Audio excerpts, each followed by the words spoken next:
Agora, o São Paulo chegou perto, Bruno Prado. São Paulo chegou perto de quebrar esse tabu. O Caleri fez o gol, o São Paulo jogou bem, né? Inclusive como visitante, o São Paulo teve atitude em grande parte do primeiro tempo, principalmente, mas o Corinthians fez prevalecer essa força, né, em Itaquera, que o torcedor fala. O Adson entrou, fez o gol do empate. O que falar sobre esse jogo? E outra, eu acho que é um bom resultado para os dois, porque o Corinthians buscou o empate, se mantém ali na liderança do Brasileirão, e o São Paulo consegue não perder fora de casa num clássico regional, né, Bruno? Boa noite, você pilhado, a todos aqui. O resultado não é ruim para nenhum dos dois. Claro que no São Paulo fica essa questão de nunca ter vencido em Itaquera, aí é uma coisa mais da torcida, uma coisa que a torcida sempre quer quebrar esse tabu, né? Nunca ganhou lá, há pouco tempo conseguiu ganhar no Allianz Parque, só em 2020 ganhou no Allianz Parque, mas já conseguiu outras vitórias lá. Em Itaquera nunca. Mas o resultado não é ruim, não. Empatar fora de casa com o Corinthians não é um mau resultado. São Paulo fez sim um bom primeiro tempo, mereceu sair na frente, teve outras oportunidades. Começou até bem o segundo tempo, mas foi caindo, foi se encolhendo, tomou uma pressão, estava sendo muito pressionado quando tomou o gol de empate e acabou nesse 1-1, que para o Corinthians também não é ruim, ele mantém o São Paulo atrás, é líder do campeonato. O Corinthians tem 2 pontos a mais que o São Paulo, Palmeiras, Atlético Mineiro e Botafogo. Tem 4 times ali com 12 pontos. Então, o resultado não é ruim para nenhum dos dois. E foi um bom jogo, foi um jogo aberto. São Paulo acho que foi melhor na maior parte do tempo, mas o Corinthians terminou pressionando bastante o São Paulo. Quando saiu o empate do Corinthians, era uma pressão muito grande, então naquele momento o empate era merecido. E realmente, em termos de resultados, o Corinthians está muito bem. O momento do Corinthians é muito bom. O Corinthians vai ser provavelmente o líder do seu grupo na Libertadores, se vencer o Always Ready em casa, que é muito provável, e o Corinthians é o atual líder do Campeonato Brasileiro. O São Paulo, a mesma coisa. O São Paulo, líder do seu grupo na Sul-Americana. O Rogério nem tinha como objetivo lutar por título. Ele tem como objetivo principal se classificar para a Libertadores no Brasileirão. Mas eu acho que agora o São Paulo vai ter que se dedicar para esse título da Sul-Americana por estar vendo ser muito possível. E além disso, o São Paulo hoje chegou a assumir a liderança do Brasileirão. O São Paulo vencendo o Corinthians hoje, ele assumiria a liderança. É surpreendente a fase desses dois clubes hoje por resultado, se levar em conta resultados. Você esperava, por exemplo, e os outros da mesa, que o Corinthians seria o líder do Brasileirão na 7ª rodada e o São Paulo seria o terceiro, podendo chegar ali na liderança? Porque são campanhas positivas com relação ao resultado desses dois clubes por enquanto. Bom, boa noite a todos. Não, eu não esperava não, eu imaginava até que Flamengo e Atlético Mineiro fossem brigar em cima, mas também acho que tem muito tempo e eu acho que em algum momento a gente vai ver, né, esses dois times, principalmente o Flamengo que está mais embaixo, reagindo. Agora, o São Paulo hoje, para mim, fez no primeiro tempo hoje, quando ele podia ter ampliado bem esse placar, não seria exagero algum virar com 2, 3 gols de vantagem. São Paulo fez hoje o melhor jogo, nesse primeiro tempo, melhor jogo nessa gestão Rogério Ceni, que eu vi ao lado daquela partida da primeira final do Paulista contra o Palmeiras.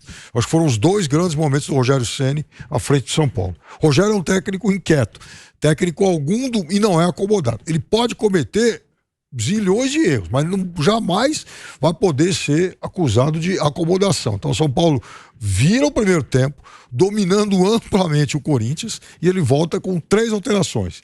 E tenho certeza que ele vai receber um monte de críticas por isso, muito possivelmente porque o time não venceu. Se o time tivesse ganho, puxa vida, o Rogério, que além de ter jogado tão bem no primeiro tempo, mexeu em 3 caras no intervalo e ainda ganhou o jogo. Pô, coisa fantástica. Hoje provavelmente ele vai dormir com a orelha um pouco quente, porque ele vai receber algumas críticas em função disso. Mas o São Paulo jogou bem, o São Paulo vai evoluindo. Eu acho que o São Paulo de fato vai evoluindo mais do que o Corinthians.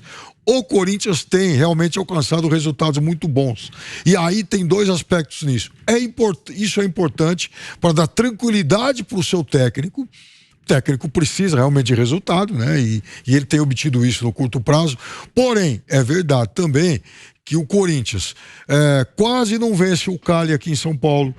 Quase perde o jogo na Colômbia, que o Cássio pegou um pênalti. Mas jogou melhor que o Cali em São Paulo. Jogou melhor. Jogou. O que eu tô te falando, pilhado, assim, é que ele tem corrido mais riscos do que talvez precisasse.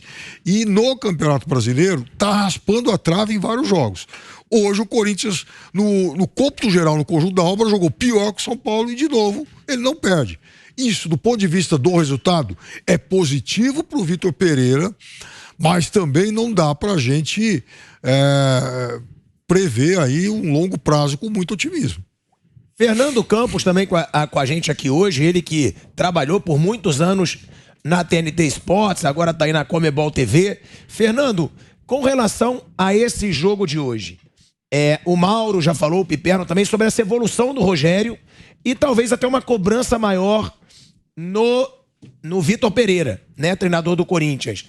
O Vitor Pereira hoje, já dá pra dizer que ele faz um bom trabalho, você concorda com o Mauro? Ele precisa mostrar mais futebol, porque resultado ele já tem. E outra, o Rogério já mostra uma evolução desse São Paulo.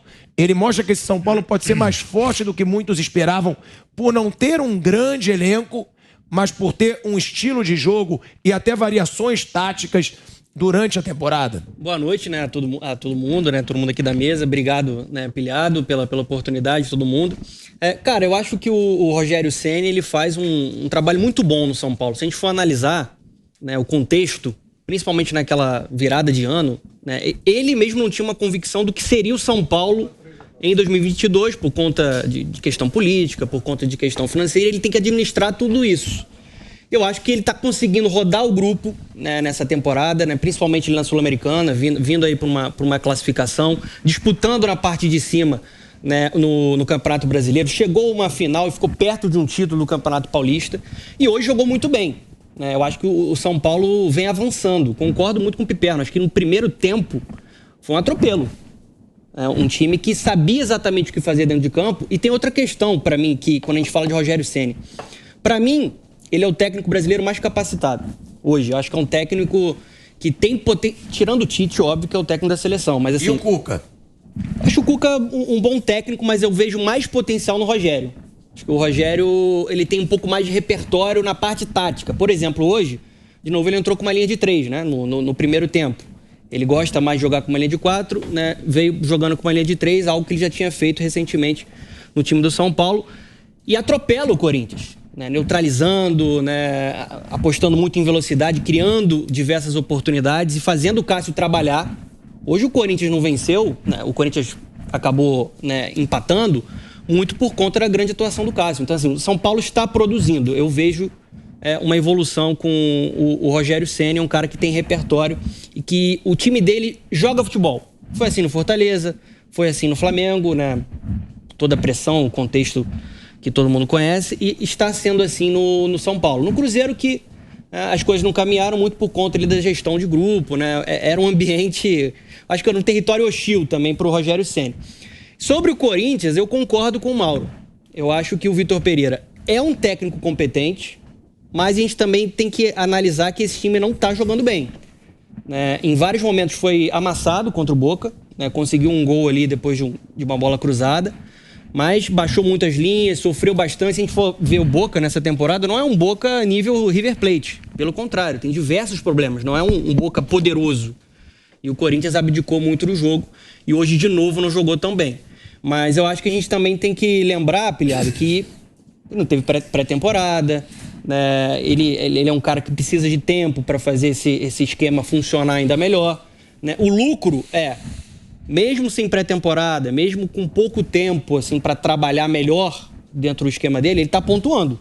Está na liderança do Campeonato Brasileiro e isso pode dar mais tranquilidade para ele formar um Corinthians mais forte. É impressionante como o Caleri, ele vem se tornando um ídolo da torcida do São Paulo, mesmo sem títulos conquistados, porque o Caleri não tem títulos conquistados pelo São Paulo, mas o cara sempre faz gol, é o terceiro gol do Caleri em 4 jogos contra o Corinthians. Ou seja, já dá pra ser aí um carrasco do Corinthians. Dentro da casa do rival, um gol difícil.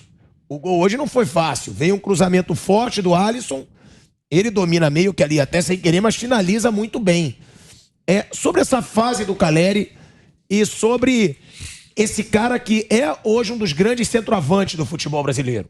Dá pra gente dizer hoje que ele briga pra ser o principal centroavante do futebol brasileiro?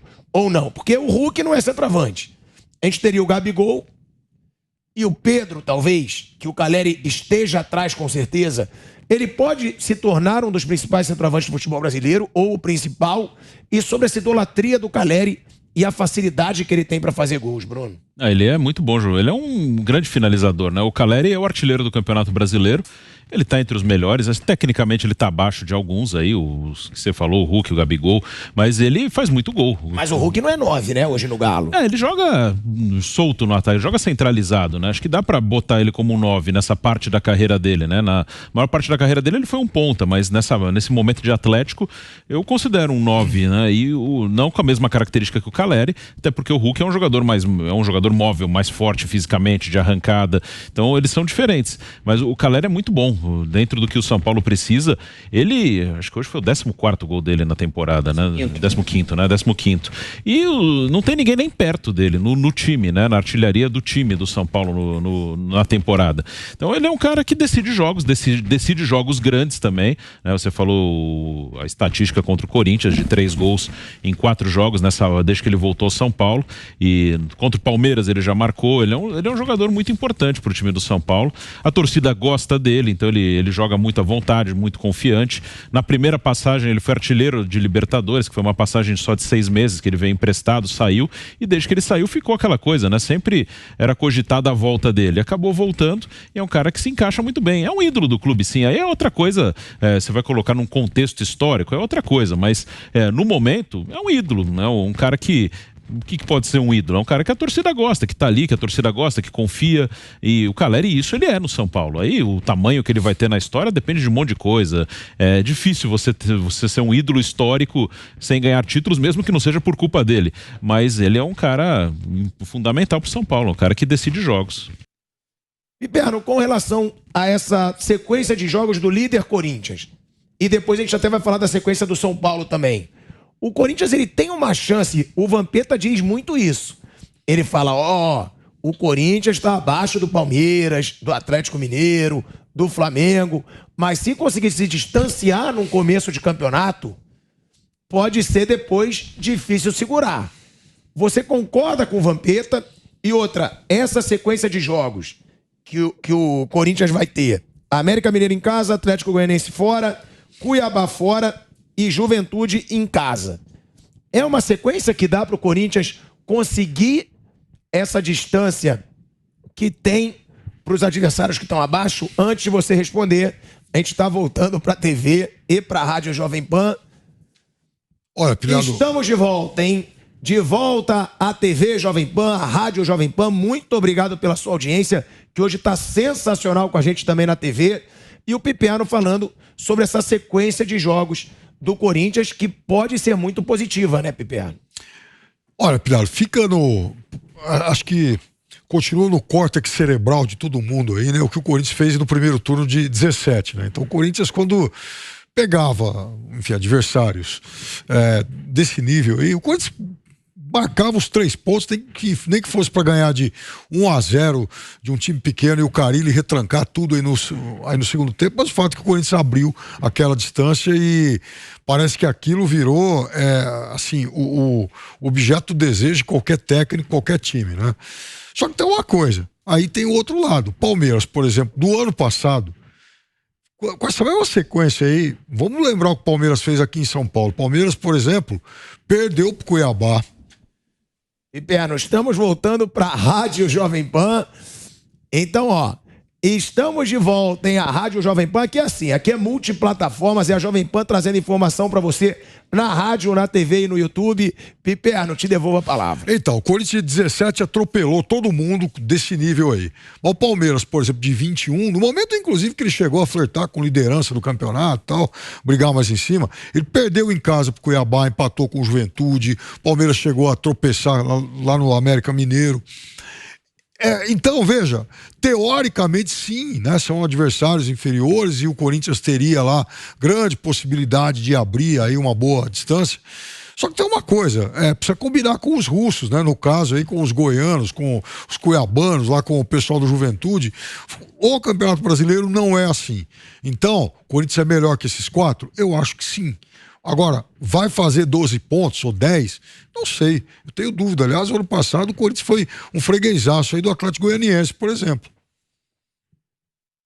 Ó, a sequência do São Paulo, por outro lado, Fernando, ela também é positiva. Porque o São Paulo ele tem o Ayacucho pela Sul-Americana, vai atropelar. É muito fraco. São Paulo ganha com o time reserva. Aí a gente tem o Ceará em casa, o Avaí fora, o Curitiba fora, que é um pouquinho mais complicado. E ainda tem o América Mineiro depois em casa. Também é uma sequência positiva. O São Paulo ele pode se manter ali nessa briga pelas primeiras colocações do Campeonato Brasileiro? Eu acho que vai. Se a gente for analisar, né, o São Paulo tá 10 jogos invicto na temporada. Uma sequência muito boa e tá administrando bem o Rogério Ceni, o elenco. Não acho que o elenco do São Paulo seja, por exemplo, do mesmo nível do que o do Corinthians. Tem jogadores tecnicamente superiores e ele tá conseguindo administrar isso e brigando em todas as competições.